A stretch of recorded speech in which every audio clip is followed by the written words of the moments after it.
Your journey ಹೇಗೆ ಅನ್ನಿಸ್ತದೆ? ಯಾರಾದ್ರೂ ಒಬ್ರು ಇಬ್ರು ಶೇರ್ ಮಾಡಿ. ಅವಾಗಲೇ ಹೇಳಿದೆ, ಹೂವರ್ ಕಮ್ಸ್ ಫಸ್ಟ್ ಅಂದ್ರೆ ಯಾರು ಎದ್ದು ನಿಂತ್ಕೊಂಡ್ರೆ ಟಕ್ ಅಂತ ಅವರು ಮುಂದಿನ leaders. That is how will recognise the leaders. ಹೇಳಿದ ತಕ್ಷಣ ನಾನು ಹೇಳ್ತೀನಿ ಮ್ಯಾಮ್ ಅಂತ ಯಾರು ನಿಂತ್ಕೋತಾರೋ ಅವರು ಲೀಡರ್ಸ್. ಅದೇ ಯಾರೋ ಒಬ್ರು ಅಲ್ಲಿಂದ ಓಡ್ ಬಂದ್ರು, ಇಲ್ಲಿಂದ ಓಡ್ ಬಂದ್ರು. ನೀವೆಲ್ಲ ಹೇಳಲ್ವಾ? ಅದು ಡಿಫ್ರೆಂಟ್ ಇರುತ್ತೆ. ನಿಮ್ಗೆ ಏನಾದ್ರೂ ಪ್ರಶ್ನೆ ಇದೆಯಾ ಮ್ಯಾಮ್, ನಮ್ಗೆ ಈ ಟಾಪಿಕ್ ಮೇಲೆ ಹೇಳ್ತೀರಾ ಏನಾದ್ರು, ಅಥವಾ ನಮ್ಗೆ ಈ ಡೌಟ್ ಇದೆ ಇದನ್ನ ಕ್ಲಾರಿಫೈ ಮಾಡ್ತೀರಾ? ಇಲ್ಲ ಮ್ಯಾಮ್, ನಾವೆಲ್ಲ ತುಂಬಾ ಚಾಂಡ್ರು, ನಮ್ಗೆ ಏನು ಡೌಟೇ ಇಲ್ಲ. ಅಷ್ಟೊಂದು ಶೈ ಎಲ್ರು ಮಾತಾಡಲ್ವಾ?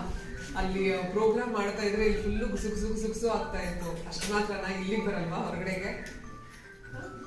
ಓಕೆ, ಸೊ ನಿಮ್ ಟೀಚರೇ ನಂಗೆ ಒಂದು ಟಾಪಿಕ್ ಕೊಟ್ಟರು ಕೆಳಗೆ ಬಂದಿದ್ದ ಕೂಡಲೇ, ಆ ಟಾಪಿಕ್ ಬಗ್ಗೆ ಮಾತಾಡಿ ಮ್ಯಾಮ್, ಯಾಕಂದ್ರೆ ಈಗ ನಡೀತಾ ಇರುವಂತ ಟ್ರೆಂಡ್ ಅದು ಅಂತ ಅಂದ್ಬಿಟ್ಟು.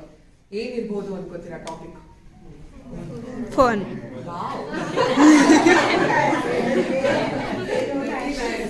ಸೊ ನನ್ನ ವರ್ಕ್ ತುಂಬಾ ಈಸಿ ಆಗೋಯ್ತು. ನಾನು ಆ ಟಾಪಿಕ್ ಗೊತ್ತಿರಲ್ವೇನೋ, ನಾನು ಕಷ್ಟ ಪಡ್ಬೇಕಾಗತ್ತೇನೋ ಅನ್ಕೊಂಡಿದ್ದೆ.